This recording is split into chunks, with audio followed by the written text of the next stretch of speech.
Hey, welcome to Project Recovery, a podcast about addiction. More importantly, it's about recovery. It's brought to you by our friends at Reprieve Recovery up there in Morgan, a wonderful facility doing wonderful things. For more information, go check them out, reprieverc.com, and they'll give you all you need to know of helping yourself or loved ones battle addiction. Even if you just have a question, how does this work? You know, how does a recovery center work? I would suggest you call as many recovery centers as you can and ask them about their plan and what they focus on, whether it's, mind, body, and soul, whether it's 12-step, whatever it may be, because that's really going to help you and your loved one out when going into homes. I remember when I was sitting in there in the detox facility up at the University of Utah, and they had some people stop by, and they were marketers for recovery centers. Sure. And they came in and they told me a little bit about their center. And then I remember asking my mom to go look at these two.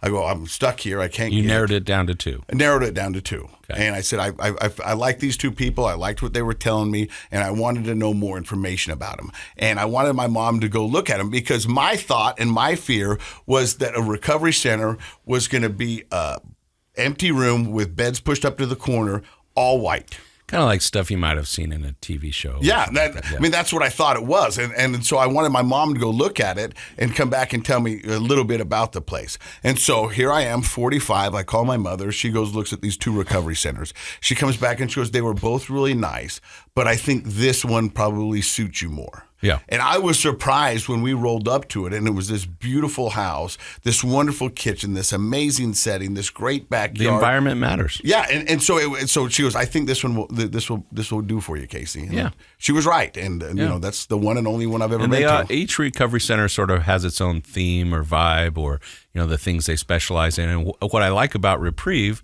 is that it's all women's, and I think that makes sense. I think that could.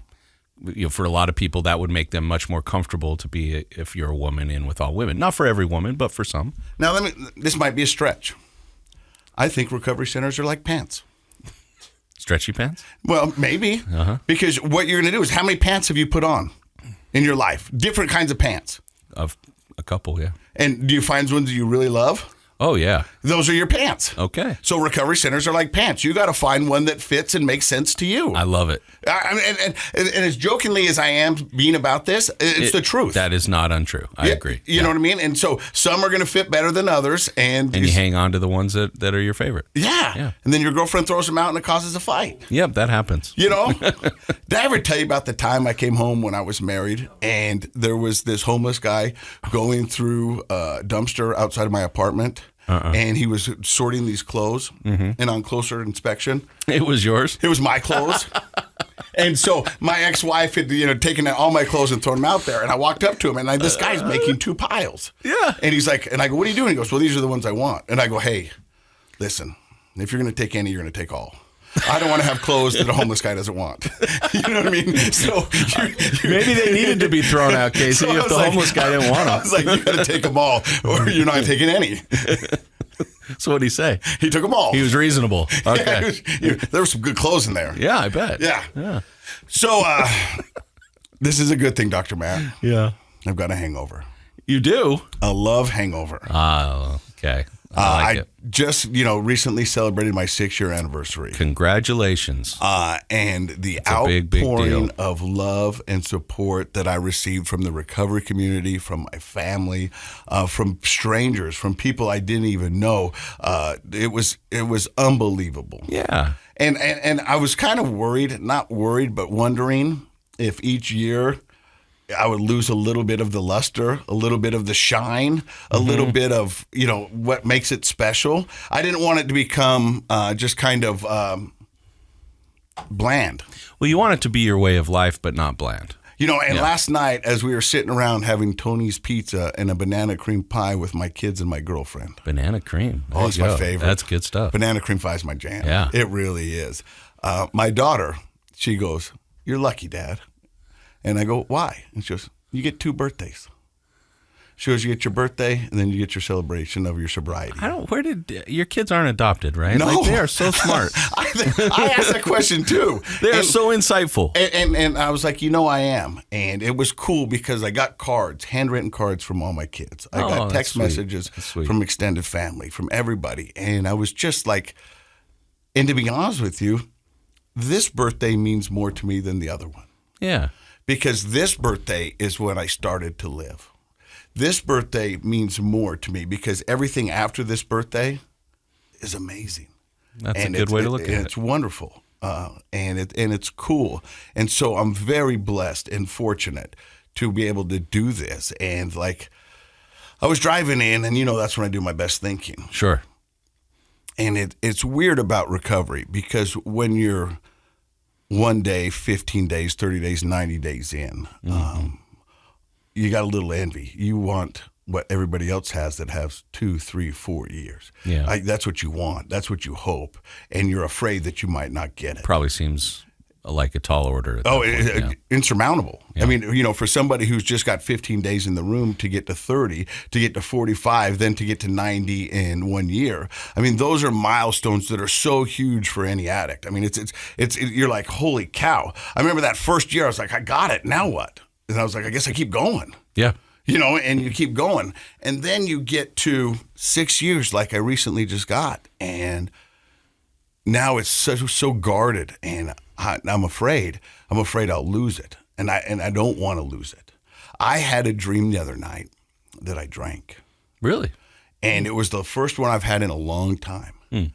And it scared me so bad. I woke up and the sheets were wet from sweat, and I was like, holy, what the, like, panic attack instantaneously set in. I was like, what did you just do? Yeah. Are you out of your mind? It was one of those dreams that felt real. It's so real, and I woke up and I was like, and it took me a minute to catch my breath and go, oh, okay, you're okay.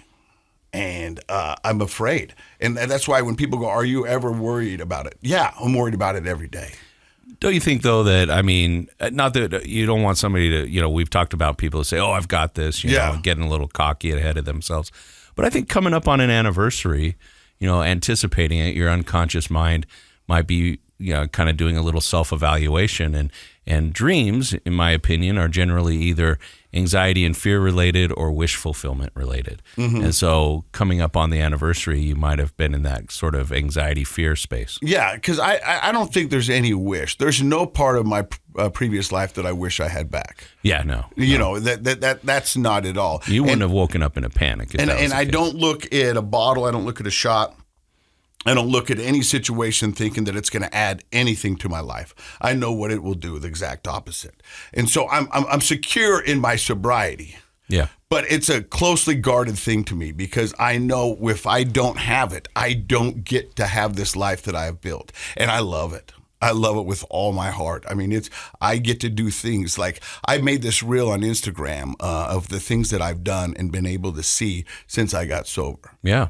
And I sat there crying because I'm going through my camera reel and looking at all these things, these amazing opportunities and things that I was able to witness and be a part of because I chose sobriety. Yeah. And it was just so amazing because I remember, like we've talked about this, and we'll talk to our guest here in just a second, but I remember when I first got sober, they were like, what do you want your life to look like in 5 years? And I just didn't want to be in pain. I just wanted to be able to pay my bills. And that's all I was hoping for. And I would have been grateful at that. And they said, now times it by 100. And I was like, you're crazy. Yeah. There's no way it's going to get that good. Yeah. But lo and behold, it's that good. And if not better than I could have ever imagined. You're from a friend's point of view, you're happier than any time I've known you. 100%. Yeah. And authentically happy. Yeah. It's not like it's not something that I have to put on. Right. Like I today, this lady comes up and goes, why are you dancing in the gym? I go, because I'm happy. Yeah. I was listening to some Sir Mix-a-Lot. My posse's on Broadway. Well it's Sir Mix-a-Lot. Yeah. You got it. And she goes, I see you do that every once in a while. And it just happens. And I go, because I'm genuinely happy. Yeah. I don't have to go to the gym. Let it out. I get to go to the gym. Right. And that's what was my switch that flipped, is that I don't have to do these things. I get to do these things. And total attitude change, I always felt like I had to. Yeah. And the last thing I'll say on my recovery in the 6 years and the things that I've learned, I always tell people recovery's not easy. But then again, neither is addiction. Well, it's choose your hard, right? Yeah, exactly. That's what I ended it with. Choose your hard. Because either way, it's going to be tough. It's tough. But one's going to have some positive benefits, and the other's going to take everything you hold dearly. Right. So choose which one you want to put your energy into. And unfortunately, there's so many addicts out there that are putting their energy in the wrong areas. And I know that that's a blanket statement, and there's a lot more that goes into it.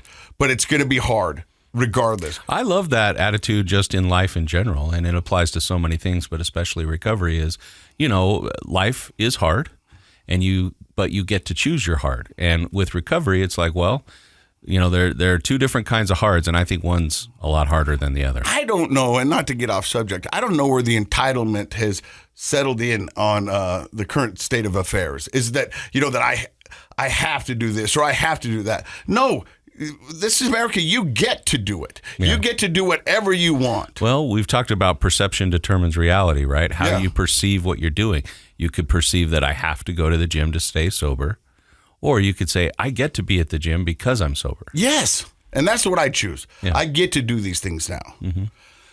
You got some information in front of you. Well, first of all, I just want to say I'm proud of you. Thank you. And that's a very sincere statement. I appreciate it. And watching you struggle before you got sober was hard as a friend. But I wouldn't be here if it wasn't for you. Well, you're a huge part into my recovery. This podcast is a huge part into my recovery. I was talking to Hanora, who's going to be our guest here in just a second. These are my meetings. These are the way I stay connected to the recovery community. These, every week, let me sit down and get the insight into somebody who's battling the same addiction I have and watching them overcome it. I learn something from our guests every time. I always feel so guilty when people come up to me and go, this is so cool, you do the podcast, it's so great of you. And I go, you have no idea what it's doing for me. I feel selfish. We both get more out of this, I think, than anybody else. I get more help than anyone in this podcast. Yeah. So the fact that you tune in weekly to listen just makes me happy because it means I get to keep doing this. Yeah. Well, I love you, brother. Love you too. Real quick, switching gears, I just want to talk about dads. Yeah. And there's an interesting study. It is out of France, so the French. No, I'm just kidding. Love you, France. Over 6,000 men were in this study. Yeah. And they decided to do a study on having a baby. How does it affect the mental health of the father? Because they don't do that too often, and I understand why. Yeah. Because the mothers are more important in that scenario. I agree. But it was interesting that what they found, we'll just cut it down real quick, is that around 10% of those 6,000 plus men had gained a serious mental health issue during and after the birth of the baby. I just can see before that. And just after. And I'd be surprised if it wasn't more. Yeah, and it's just one study, and there aren't very many studies actually in the whole world about that.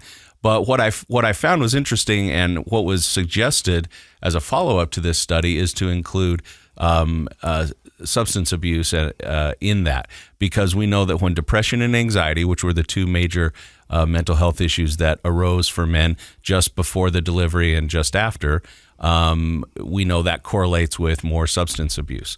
And so they didn't include that in this study, but I think they will in future studies. And so other factors were if you don't have a job, if you're not living with the baby's mom, if you have some financial problems, those all complicate it. But I'm excited maybe for future studies to look at how does that increase in depression and anxiety affect a father's tendency to use or abuse substances just before or just after the birth of especially their first child when they don't have any experience with it. I remember when my ex-wife left me because of my addiction and my ways. And I remember being just so mad and so angry at the world because I thought it would never happen. And then I spiraled out of control and get the DUI and look at possible prison sentence, almost, killing people. And I remember the first thought was, my ex-wife is going to use this against me and never let me see my kids again. Yeah, that's a fear. And I wouldn't have disagreed with her. And I remember sitting down talking to her, and she says, you need to get this right. Your kids need you. They need their dad. And I remember thinking that was so cool because she wasn't vilifying me. She wasn't happy with me, and she had every right not to be. And what she said was true, that you needed to get it together because your kids did need you. Yeah. And I remember thinking, okay, because I thought for sure that I would forever be the villain in my kid's life. Yeah. That that she would have every right to leave and everything, and so when she told me that you need to get it right because your kids need you, I remember that impact it made on me, thinking, Sure, she's right. Yeah, she's right. Yeah, but good for her. I mean, that shows the quality of person that Jeannie is, that she could see the bigger picture and knew that taking those kids because away we've wasn't had the right choice. People on the podcast who have used children and relationships as weapons. Sure. You know what I mean? That I has see it all only the time. furthered addiction and tore the fabric of families apart. Yeah. I mean, so. But, as the reel you had on Instagram showed, you've got the cutest kids and you've been able to do such fun things with them. I'm very blessed. And they're smart and intelligent and insightful. And I think the family recovery has been a tremendous part of your personal recovery. And I think we should probably talk about that in an upcoming episode, is the family that recovers stays together. I mean, it really is. And so we'll talk more about that. But let's talk to our guest today. So you heard the first part. What do you think? I love it. Are you sure? I do. You were when you first sat down. This is Hanoi? Hanora. Hanoi's, we don't know. Oh, yeah. Hanora McCarty. Yes, you got it. From Alabama. Not from Alabama, from Iowa. Well, what was your phone number? We talked about this in the elevator. It's Iowa. Oh, man, dang it. It's all right. I got none of it right. You're really close, though. Was I? Not really. Oh, I'm a geographical idiot. It's over there. Okay. It's over there. They're all over there. Are you pointing in the right direction? I don't know. Okay.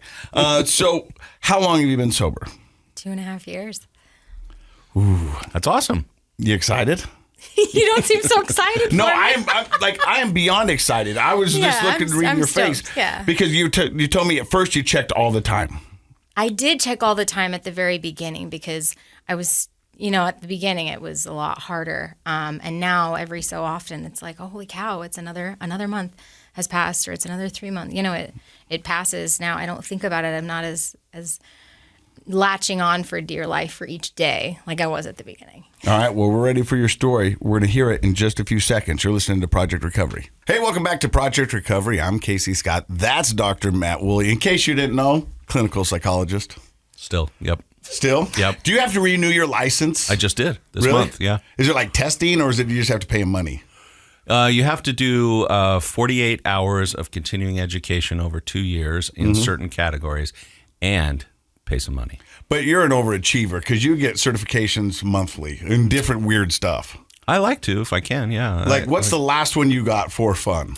Cognitive behavioral therapy for insomnia. For fun. For fun, yeah. Yeah, so now I got the insomnia skills. Now I got those mad insomnia skills that have been ditching me for years. Exactly. Now I got them. Yeah. Our guest today is Hanora McCarty, and she's been sober a little over 2 years. Where does the story of Hanora begin? Yeah, sure. First and foremost, congratulations. Oh, thank you. Congrats. 6 years is huge. It's a big deal. Yeah. And thank you so much for having me. I'm really happy to be here today. Where it began. I have a big family, big Irish family. Our lives were always like really fun. Lots of big parties and laughter and music. And I'm the middle child of 4 kids. I'm a middle child, yeah. So if you know anything about middle children, here we are. Yep. The ones that get looked over, nobody, we get passed. Like, what? Who's that kid? They're right there in the middle. We're the ones that end up on podcasts. Yep. No, middle child. I had a great childhood. I have really amazing parents.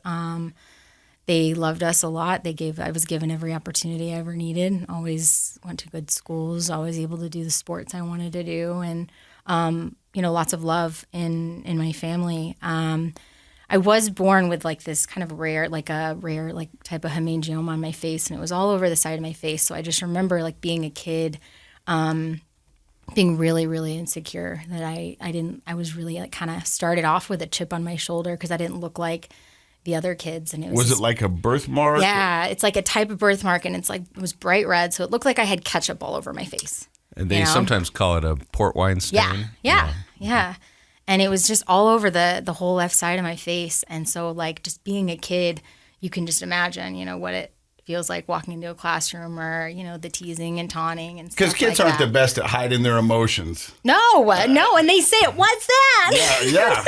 And so you said you started out with a little bit of chip on your shoulder, Yeah. and probably rightfully so. Yeah. I mean, because you felt like everybody was always looking, and you just wanted to fit in. And at that age, you don't want to be. No, you want to be Singled out. accepted, right? Yeah, want to be accepted, want to be loved.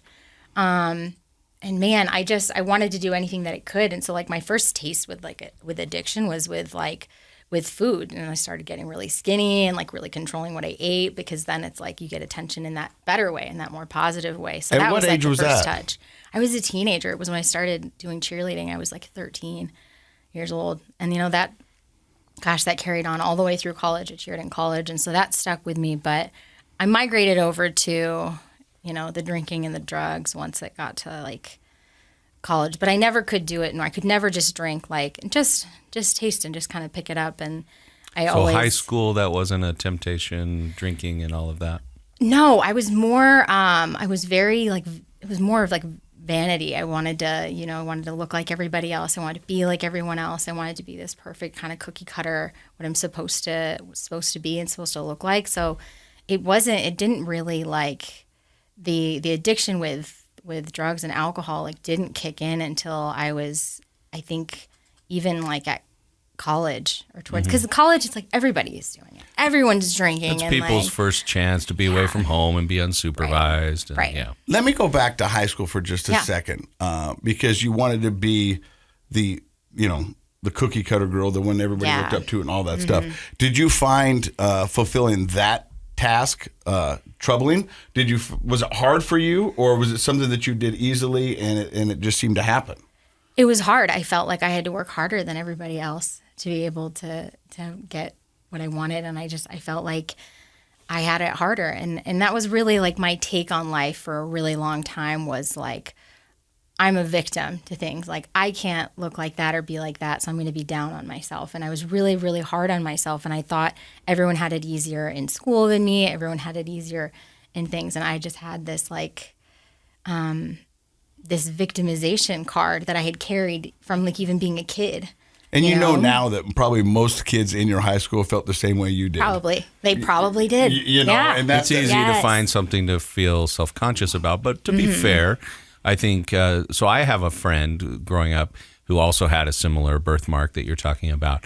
But I think it might have been easier for him as a boy maybe than a girl. I don't know. Like that kind of, beauty look. Maybe guys weren't so worried about being beautiful. I don't know. What do you think? Maybe I'm wrong. You could, I mean, you very well, you could be right. But I think I will say he compensated by being sort of a class clown, a funny guy.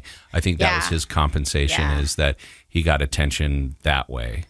And so I think that was sort of his outlet. But for you felt like probably always were you trying to cover it up? And Oh, absolutely. And I wanted to look good. And I was always really insecure that people were looking about it. And that was one of the things that I first realized about drinking, was that like all of a sudden, once I got drinking involved, I was all of a sudden like prettier and better and more confident. And I could walk into a room and I didn't think people were looking at me. Like I had this different type of a confidence when I had a drink in my hand. Yeah. And so you mentioned controlling food. So kind of a restrictive eating disorder. For sure, behavior. And that is a sense of control, like you said. Yep. And so I think one of the things for people that are really in a situation where they feel like they have to be kind of rigid and controlling, alcohol or other drugs can be like their first chance of kind of emotionally relaxing inside. Would you say that was true for you? Yeah, I would absolutely agree, because it's like this escape, like once. You don't have, it's hard to control something rigidly all the time. And my experience working with people who have that sort of restrictive eating patterns or disorders, they feel kind of tense all the time. Yeah. Yeah. So when you were in college, you started drinking. You said you didn't drink like a gentleman. You were. I didn't. I did not drink like a gentleman. I did not. Meaning, did I not drink like wildly? Well, no. So what I'm saying is that like I have friends who can sit down and have 2 cocktails and call it a day. I can never sit down and have 2 cocktails. And as a matter of fact, I think, why are you just having 2 cocktails? You're not going to get drunk. No, we were drinking to black out. Like we were drinking to have fun and party and go as long as we could. Yeah, and that was even in college, yes. And so you Absolutely. felt more confident, more beautiful, more secure in your own body when you had alcohol in you? Yes, absolutely. So it worked for a little bit. It did. I'm like, a little bit. It did, because I even remember being like, even past college and kind of on to my next step. So like, even after school, I moved to Spain after college, and I was like, I always wanted to just kind of get away from this little town in Iowa where I was living, and I wanted to like have this big life. I wanted to live in a big city, and I wanted to speak Spanish, and I wanted to travel, and I wanted to see the world. And so after college, I moved to Spain, and I ended up staying there overall for about 5 years, and I taught English. And so I was living there, and like that was where I think life kind of, I think I was trying to run away from certain things that were happening at home and things that were happening in the States. My younger brother had an addiction with pain pills, and we went through that as a family, like having to watch that and see that and experience that. Overall, it was like 7 years. He went to 4 different rehabs, and it was the scariest thing I ever remember going through. You know, thinking your parents are going to call you and tell you, like, you know, anytime they called him, like, is this it? Like, did it happen? Is it over? And it was terrifying to see how something like that could happen to someone that you love. And so I think by going away and kind of moving to another country, I felt like I get to start over. I get to wipe the slate clean. I get to wipe away anything that was happening in my life or in my family that I wasn't happy with, or any of the past that had happened, and I get to start over. And that's how I kind of viewed moving to a different place. And I did that a lot. Like after college, I think I counted it up, I think I moved over 20 times after college. You know, before you started moving and stuff like that, did anybody ever question your drinking? Did anybody ever say, "Hey, Hanora, you might be a little extreme on this," or did it affect your schoolwork? Did it affect your life at all? Or no, because I also thought I was unique and different, and like I could hold it together, and I could keep it together, and I could do all of those things. And there were comments, jokingly all the time, like, well, because I'm an alcoholic. Like, there were joking comments all of the time about it. But I also did surround myself with friends, and even in my family, like, we drank a lot. Mm-hmm. Like, it was a big part of, I come home and the first thing is, you want a beer, you need a drink, like, let's get you a drink, So that was kind of the family culture. Yeah, absolutely. It was a huge part. And I remember when I stopped drinking, being just devastated that I felt like I'm going to have to grieve my family and my relationships with my family, because so much of how we connected was like, let's sit down and have a drink. Like, that was just what we did. And I just thought that it was all going to change, and I wasn't going to ever have those relationships anymore. So connection. Mm-hmm. Yeah. So after college, you said you moved to how many different places? Oh my gosh. It's like geographical. It was like ping pong. It's like, she's in the States, she's not in the States. She's in Europe, she's not in Europe. She's in Portland, she's in Chicago, she's in Houston. I moved all over, and I would do the same things. Like, I would kind of blow up life there, but then tell myself, if I just lived by the beach, like, I'll get better. I'll get a hold of this.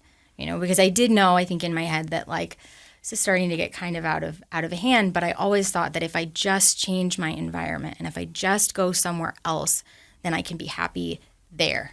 So when you say you blew up the spots that you lived, was it like career-wise, relationship-wise? Was it all of it? All of the above. Like, you would come in. All of the above. Everything was cool, and then it would build to a boiling point, and then pop, and then you're like, I got to go.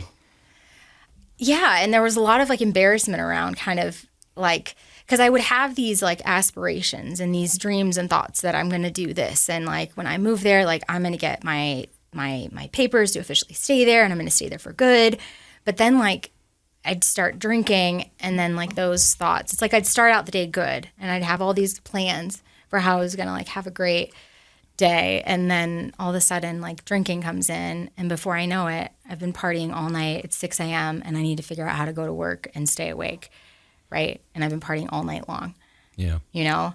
Or I show up at work and they had to pull me to the side and say, hey, like, your breath smells like alcohol, you know, and those kind of things. And even those things, I was like, oh, it's fine. Like, I'll Breath go mints. brush. Yeah, I'll just use a breath mint and I'll get back on track.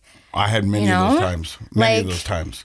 And where I would start out too with wonderful intentions for the day. Yeah. And I would have it mapped out in my head, and I would have benchmarks that I was going to get to.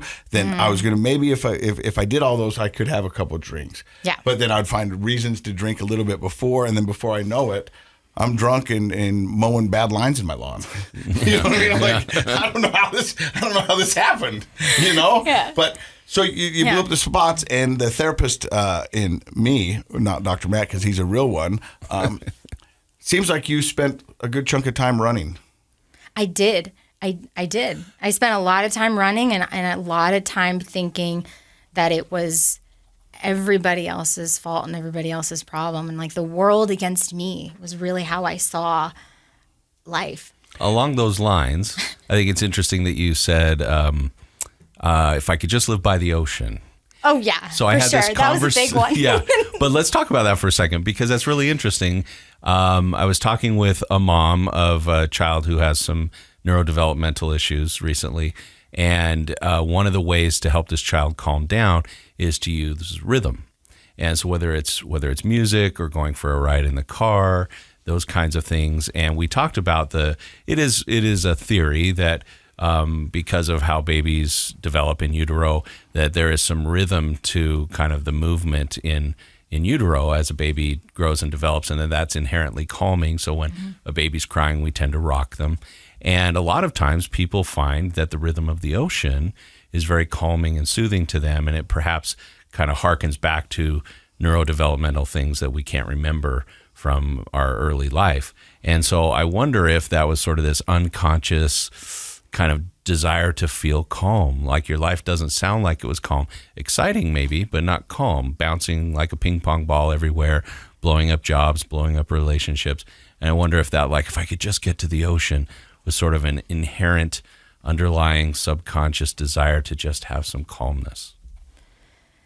I think absolutely. Yeah, it certainly, I can definitely see that now. And, but that didn't help being by the ocean. Like it didn't. There were beach parties there. I grew up in Southern California for a time, and I can tell you there's plenty of alcoholics down there. Yeah, for sure. Yeah, it's definitely. Well, so Dr. Matt brings up that side of the coin, and I'll bring up the addict side of the coin.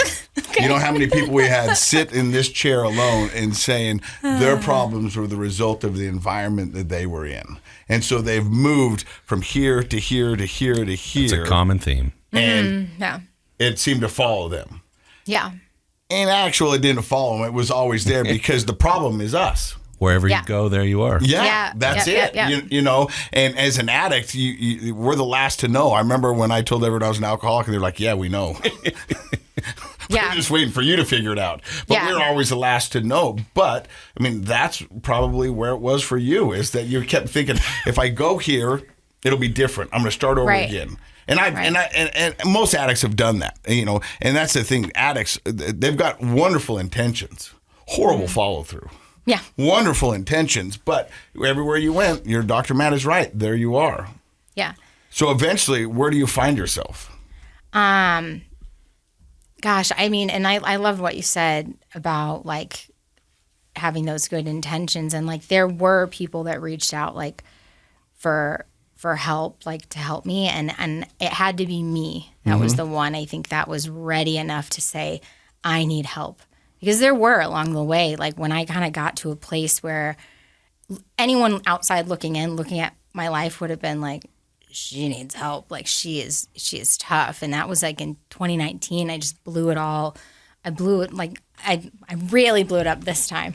I quit my job. I was in sales and I had one of my best like sales years. It was August and I hit my quota for the entire year already, you know, and I had like a long bender of an entire summer of just drinking, and kind of in the industry I was in, your summers are kind of chill. And I just took it a little bit too far that summer and remember I called my manager and I said, I'm putting in my letter of resignation. And she almost started crying. And she was like, you've worked so hard. You've worked so hard this year. Like, you're there. Like, I don't understand. It made no sense. It made no sense. It's like, you have this big bonus check sitting for you, waiting for you.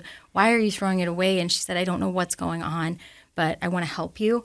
And I'm here to help you and I'll protect you. And I don't know what's going on, but I want to help you. And I was still at that stage, at that point, like, nope, I wasn't, I wasn't even ready to like admit. I was still like angry. And my parents like drove into my apartment in Chicago. They lived in Iowa and they drove to my apartment in Chicago and they sat down on the couch and they were like, we're going to take you home. And I was like, what? You know, this is after like I've quit my job and I've like blown up, like I'd said a lot of really unkind things to family and friends. And I was just my behavior. Like I bought a plane ticket to Spain and I went there for a few weeks and I came back. I met a guy on the plane. I was going to go to Italy with him. Like I was just doing all these brash like things and I hadn't like really accepted like what I had just done. And so I went home with them and like, you know, and I had a drinking accident and I had a broken foot. So like I'm in my 30s. I'm living in my parents' house. All of my life and everything that I've got is sitting sprawled out there. I just quit a job for no good reason. I was a job that you were killing it at. I was killing it at, and I'd blown up things with friends. I was in a nasty, toxic relationship that I just got out of. So it's like outside looking in, you'd say like it's time for rehab, but it didn't even faze me because I was still convinced that if I could just find like the right balance and the right like amount of drugs and alcohol to use along with whatever the doctors prescribed me. Because the doctors at that point were like, well, we're going to give you this for anxiety, this for this for this, and taking this for sleeping. So I was still like mixing all the things that the professionals were telling me. And I'm like, if I just saw a better doctor, if I saw a better psychiatrist, if I saw a better therapist, like I was still convinced that those outside things could fix me. And I wasn't willing to admit that like I really need help or treatment or something at that stage. And it wasn't until, and it was 2019, I stopped drinking in 2022. So I felt like at that point, it's like I was just dragging along and it just got like sadder and sadder. It just got more miserable and more lonely and more empty. And the way that I talked got more, I think, scary because I would say things like, God, the only time anyone's ever going to like come into a room to celebrate me will be at my funeral for sure. Right? I didn't think I had a future. I didn't think I was ever going to get married or I was ever going to have kids or I was ever going to have anything that all these other people had in life. Like I didn't want to live. And so even in 2019, I felt like if you were to look at that girl, you would say like she needs rehab. But it wasn't until 2022 when I was ready to say those words, like, I need help. I need help. And then really want it and believe and know that like I can't do this anymore. Think about it from 2019 to 2022. Oh, yeah. Long time. And how dark it was. Yeah. And that goes back to what we talked about at the first of the podcast. That wasn't easy. It wasn't fun. I mean, it was just a miserable place to be in, right? And so at that point, I mean, you're drinking just to not get sick. You're drinking just to kind of get at an even level. There's no fun to be had. I mean, it's a miserable existence. And to be scared, you know, I think it, like, I remember too, like thoughts, and I'm like, this is absolute insanity. I was scared to not drink because once you start getting really bad, I started doing a lot of exploration and research on like, what happens if you stop drinking? You know how many times I've been drunk and Googled AAA? And just be like, because I just wanted help and I didn't know what it was and I didn't want to have the conversation. So I, like you, did a deep dive on things and trying to figure it out, like self-diagnose and crazy stuff. For sure. Yeah. And I was like, well, just drink a little bit because I don't want to have I didn't want to have DT. I didn't want to have tremors. And I didn't know you can't just like withdraw, just stop cold turkey, especially if you drink the way that I drank or the way that alcoholics drink. So how bad was it at the end? How much were you drinking? How much was I drinking? At least like on a daily, it started getting really tough towards the end because I was working from home a lot. And so I would just like that clock just got earlier and earlier every day. But I would at least on a typical like night, I'd have at least like 2 bottles of wine minimum. But I was usually like I went to bed when I blacked out, when I couldn't remember how much I had. And so it's like, oh, there's some from the vodka bottle that's gone. Like, oh, random. And I would like get bottles, but then I'd hide them so that maybe I would like forget that they were there. And I really also like, I hung my hat up on the fact that I wake up, I'm going to make my bed, I'm going to get this stuff done, I'm going to work out and do this, but I have to have my reward. Like I needed a reward once I had accomplished those things. And the only thing I knew how to do that was by drinking. Well, and I think during the COVID years, when a lot of people were working at home, that clock got earlier and earlier and earlier. Yeah, absolutely. And people were, on Zoom meetings with a mug that everyone thought was coffee, but, it was Irish coffee maybe. Yeah. And, people were drinking, day drinking became out of control. Mm-hmm. But I like the fact that you kind of have highlighted another kind of thing that an addict's brain has to get over, and that is the ability to seek out information, but with sort of the guise of this is going to help me, but really it's justifying the continued use, right? So it's like, well, I'm going to find ways that I can continue to check all my boxes during the day, but, so I'm going to do good things that way, but I'm also going to sort of twist this information that I got on WebMD or wherever you got it, and it's going to allow me to keep drinking. Yeah. And that's one of the main kind of cognitive shifts you have to make, I think, to really go into recovery. What does your rock bottom look like? What made you pick up the phone? What made you ask somebody for help? How bad did it get? So I tried on my own for a really long time, and I kept on like trying, and it would get to like day 4, day 3, day 12, day 8, day 6. And like, there's a journal, and it's like, there's so many days where I said like, I made a deal with myself, and by the end of the day, by the end of the week, like I couldn't do it anymore. And the thing that was really scary for me towards the end is when I would get to maybe like, let's say I get to like day 8 or day 6, I'd say just one more time. And that just one more time wouldn't just be, I'm going to have a glass of wine. Like, I'm going to drink to get, like, blitzed. And so I would just drink and I'd black out, but then I would do things. Like, I would go places. I would drive to some guy's house that I was talking to, blacked out, completely oblivious to it, didn't remember it. I lived in Houston. I drove blacked out to Austin. And so I was doing these really risky behaviors and things where it's like you absolutely could have killed yourself and harmed yourself and harmed another human and other innocent people out there. And I absolutely could have done that. And the last night that I drank, I remember I was at a dinner. I think we had like 4 or 5 martinis, and I was on my way home, obviously. And my girlfriend called me and she goes, "Hey, your back taillight's out." And I'm like, "Okay, that's fine. Like, it's fine. I'll be okay. I'm driving. I'm wasted. I'm driving home."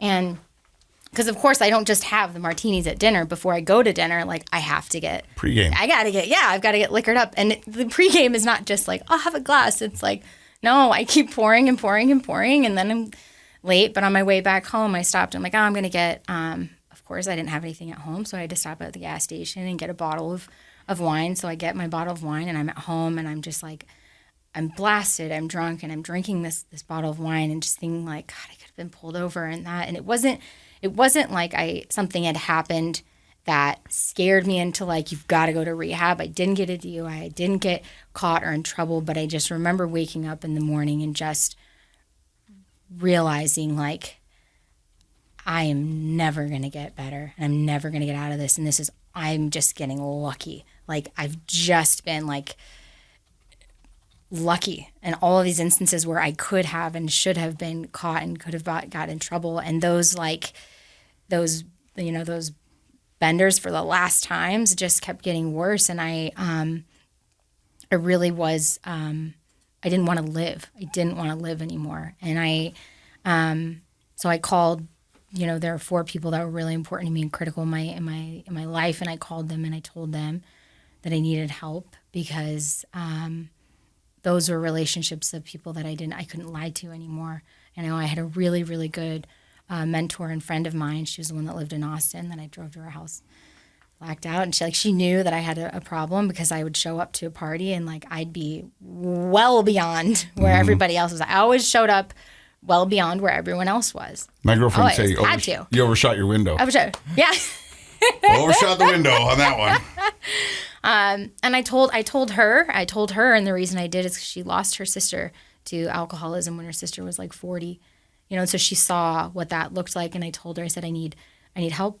I need treatment. I need rehab. Like I cannot do this alone, because every plan that I've like tried myself has failed, and it's just getting scarier and scarier. I called my little brother, who had battled with addiction for 7 years and 4 rehabs until he got help. And that was one of my biggest fears about trying to maybe go to a rehab or get treatment, was like, oh my gosh, is it going to take me that long? Am I going to spend the next 7 years or 10 years of my life trying to fight this and like get better? And I told my parents, and they got on a plane and they flew down to where I was to be with me, to help me try and put together a plan, and a plan of action and get out of your head about like, because my big thing was like, but I have money saved. I don't want to spend that on getting help, right? Mm-hmm. And I'm like, but my job, it's like, F all of that. If you don't get help, and if you don't get sober, if you don't get help, you're not going to have any of those things. Well, they say in recovery, if you don't pay for it now, you're going to pay for it later. Right? Exactly. Yeah, you know what I mean? So, right. in one way or other, you're going to have to pay. Absolutely. And so they come up with a plan of attack. And what does that look like? So my plan of attack was I was going to put all my stuff into storage, and I was going to go to so my parents, and this is something that I think parents just do just because they love you. And like, my gosh, my parents, if you could talk about 2 humans that love their children, like they would go to the ends of the earth for us. They would do anything to see us happy, which I'm sure as a parent, like you will do anything for your kids. And of course, the first thing my mother says was, come home. And in my head, I'm like, I did that. Like I came home and I lived at home. Like I can't just come home and use that I will use you as like a crutch. Mm-hmm. And I knew that I needed to figure it out. I'd say figure it out on my own, but I had to not take it into my own hands, but not lean path on them. Yeah. They'd carried me so many other times, and told me like, it's going to be okay. You're going to get better. So, they came to visit me. They stayed with me for a few weeks, and I started looking at, rehabs. And fortunately, like I felt like I had this kind of string of miracles or good luck and good fortune of things. Like, my boss, her dad was an alcoholic, and I know in a lot of work situations, it's like, you can't like tell work, but like I had a relationship with her in a way where when I told her what I was going to do, she grew up with an alcoholic father, and it was very, very bad in her life for a really long time. And she didn't really drink that much. When we go to these parties and these gatherings, and it's sales, so there's usually lots of drinking at things, and she would just maybe have like a couple sips, and that was it. So I always noticed she never really drank, but I felt extremely protected because I was able to like navigate like, okay, your jobs have these plans that can get you help and protect for sure. Yeah. So I felt very protected in that sense. So the plan was to go to a treatment center and get help there. But I needed kind of something in the immediate time. So I went to the doctor, and I told the doctor how much I was drinking. I told him I was drinking to black out. I blacked out every day. And how much did you drink? And like, at least 2 bottles. He's like, how many glasses is that? And I started crying. And the nurse that was sitting in the room, like, stayed in there, and the doctor left, and the nurse is staying there. And he's like, have you ever considered maybe going to a meeting? And I was like, no, I don't know. Because I was still very weary of like, is that going to be right for me? Because I had these kind of preconceived thoughts of like what maybe that looks like, what that program might look like in my head. And he had told me he just celebrated 5 years. And it's like, this was a nurse in the room there. And then, so I told my doctor, the doctor got me on Antabuse right away, because I wake up in the morning and I feel good, but it's later in the day. And so Antabuse is something you can take that will make you violently ill if you do drink. So it's like, if I wake up in the morning and I'm feeling like, because I can wake up in the morning and I can work out and start my day right. But then as the day goes on and as those thoughts come into my head, that's when I start getting kind of anxious, nervous. Yeah. So I did that. I started seeing a therapist. I started being honest with the people that when I was asking for help, right? Like I always lied to my doctors to therapists, to psychiatrists. I would lie to anyone to be able I to thought get. everybody Like did. I lied to get. I lied. Yeah, for sure. Like I'm here to get the sleeping pill that I want. I'm here to get the drugs or the prescription that I need. I'm here to get what I want, and I don't want to tell you the truth. But I started being honest with him. I was honest with my therapist, and I just like had the great fortune of having so much support to get help. And so that plan of action was to start taking antabuse for those first 30 days until I kind of started to wean off of it. I started going to meetings, and then I just felt this instant like kind of feel of relief when I started spending time around people who had more time than I did. You found your community. I did. I found that, and it was like the air came out of a balloon. It was like you could finally breathe, like exhale, and it was like finally like I felt like I was at home. And I was honestly like when I was asked to do this, I was I'm so beyond like honored and grateful to be able to be here, because one of the first things that I found was I found podcasts, and it was like of stories. I just like typed in on Spotify, like, sobriety, there's sober stories, and I found some really unbelievable ones, and and I just listened to it. I felt like it was like I'd wake up in the middle of the night and I would just listen to them, and hearing people talk about what they did and what their lives looked like, it just made me feel hope for the very first time that like, thank goodness I'm not alone in this. I am not the only person that can't do this. You just said what I felt when the first time I stood up in front of a meeting and said, my name is Casey Scott and I'm an alcoholic. Mm-hmm. It was the first time that I didn't feel alone in my addiction. The first time I didn't feel alone in my disease. Like for the longest time, because I was in kind of a similar field as you, is where people partied and celebrated and all that stuff. And I always overshot my window. But I always thought, why am I broken? Why can these guys do it and it doesn't affect their life, but yet it's blowing mine apart? Like, is there something wrong with me? Am I broken? And Dr. Matt will tell you, we're not broken, just underdeveloped. Nailed it. And that's the thing, is that we're just underdeveloped, and we got to figure out who we are and what makes sense for us. And it sounds like you found your community, and you had these special moments that led you down this path. So if I'm understanding right, you never went into a treatment center. I did not. But that was the plan. But then I started going to meetings. I found AA, I found a 12-step program and started working that right away, and kind of like threw everything into that. I really did. I think I was just so eager to get help that like anything they told me to do, like I did it. Go to lots of meetings, ask for help, raise your hand, show up, just be there. Be of service. Yeah, absolutely. And what I wanted to say before you started talking about your plan is that you got to that point where you were sick and tired of being sick and tired. Yes, absolutely. And you said you didn't want to live. I didn't. But you didn't want to die either. And that's where, that's where that weird spot is. I don't want to live like this anymore, but I don't want to die either. So my choices are. Yeah. Well, and I remember going to so my father doesn't drink. He had cirrhosis, so he doesn't drink, but he was able to make that decision when the doctor said, hey, like, your liver's failed. Like, if you drink, you're going to die. And he was able to be like, all right, cool, and stop drinking, and that was fine. And he didn't need a program, which is like, everyone is different. Not everyone is the same. But I remember going to the doctor when I went to get antabuse that first time, and just like honestly hoping that like maybe something is really wrong with me, and they're going to say I have to stop drinking, and I will. Right? I kept thinking like, maybe I'm broken, or I'm damaged, or maybe I have cancer, maybe my liver is failing. Like maybe something will happen. Put the clipboard down and go, You're broken. Yeah, right. Like I thought they were going to tell me. I was just kind of hoping that they would tell me something like, oh, you can't drink anymore. You have this. And it's like, well, you do. You have this disease, and it's called alcoholism, and there's no curing it, and and that's something too that I always feel like I always have to remind myself of is, someone told me recently, like, what an amazing thing that you've conquered and you've done. And I said, I haven't conquered this. Like, this is not, I could relapse at any time and point, and I always need to be cognizant of that like it's recovery, and it's always you always have to keep yourself right in the midst of remembering like what it was like and why you don't ever want to go back to that, It's amazing, and I love your story. And so what are you doing now to help in your sobriety? Still going to meetings? Yeah, I'm very active. I have a lot of service commitments at meetings. I'm a secretary at a meeting, so I stay really involved with that.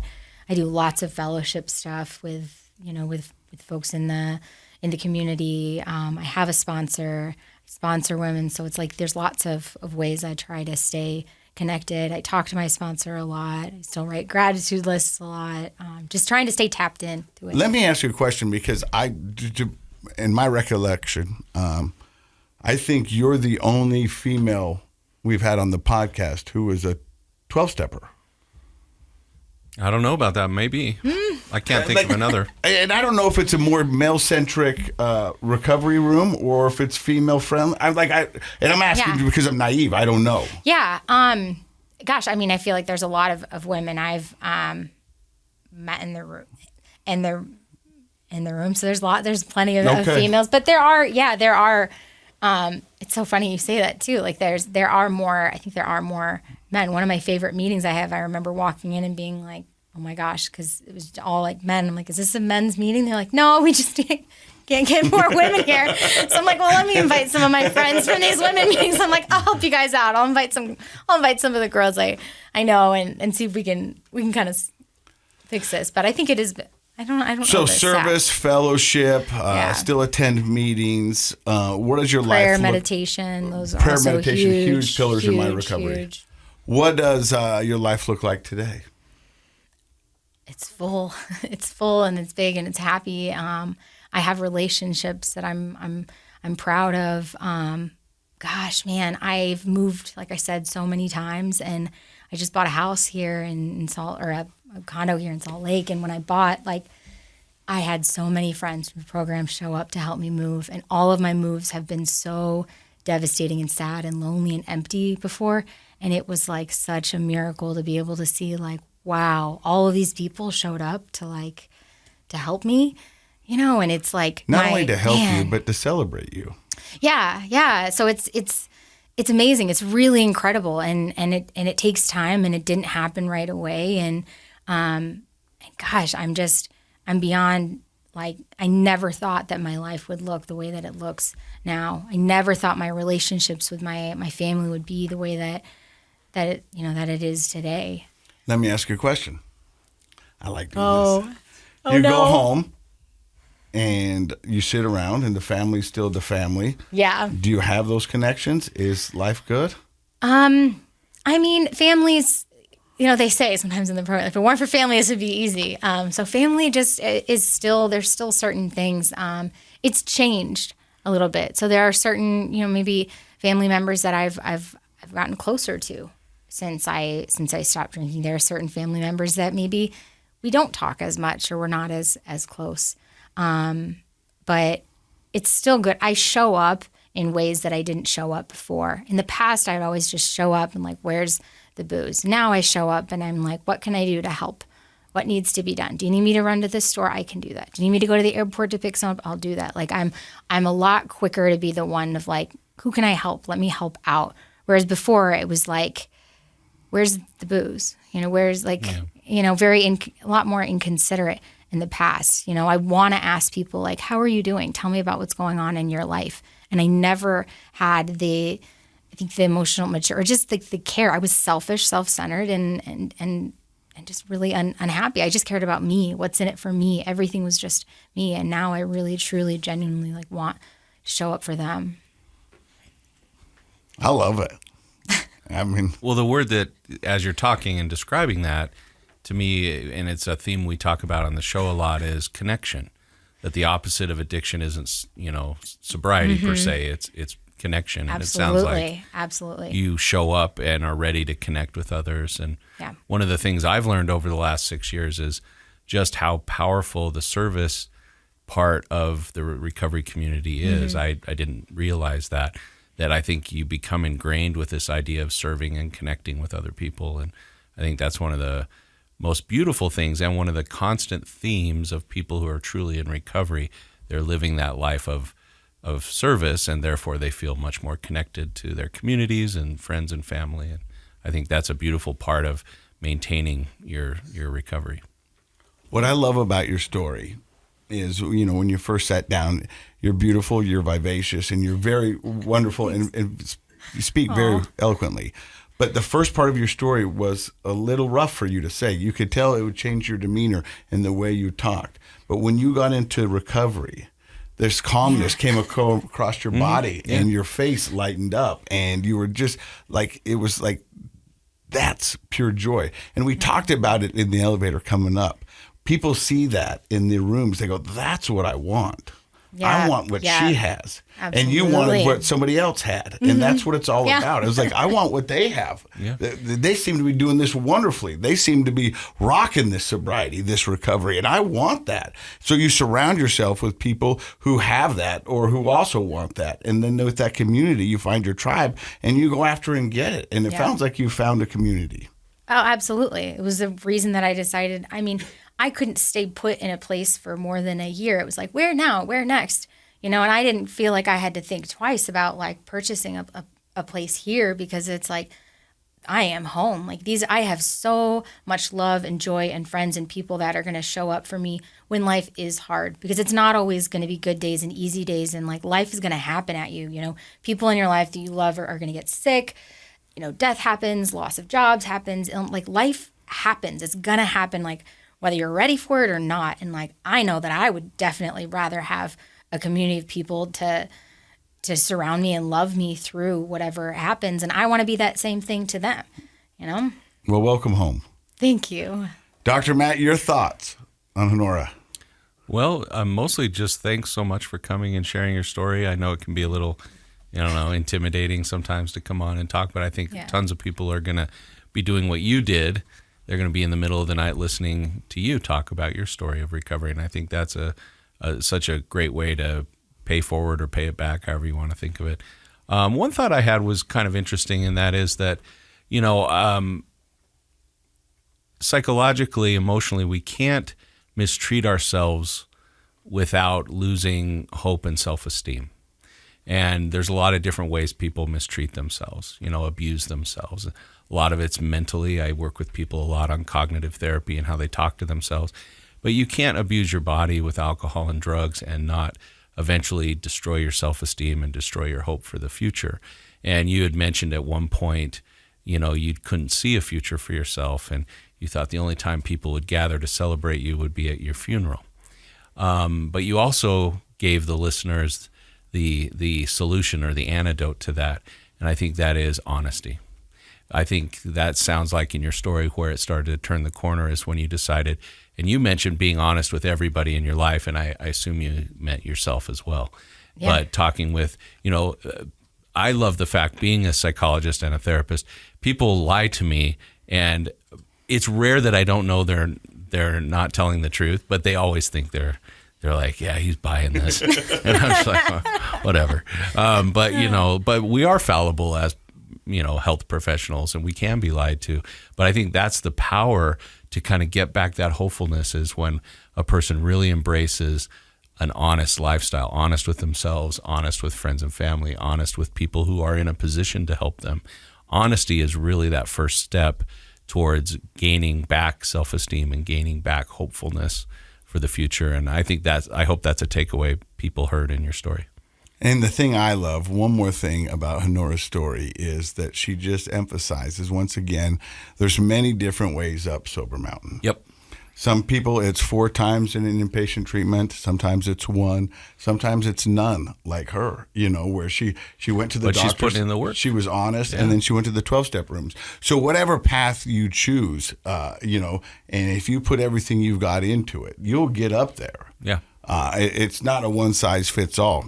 You got to find a recovery that's going to work for you, that's going to make sense for you, and that you will be able to do for the rest of your life. And that's not saying that your recovery won't change, and things will come in and things will come out, and you will keep adding to it that makes sense, that keeps you on the straight and narrow, and that keeps you living this wonderful life that we are both so lucky to be living right now.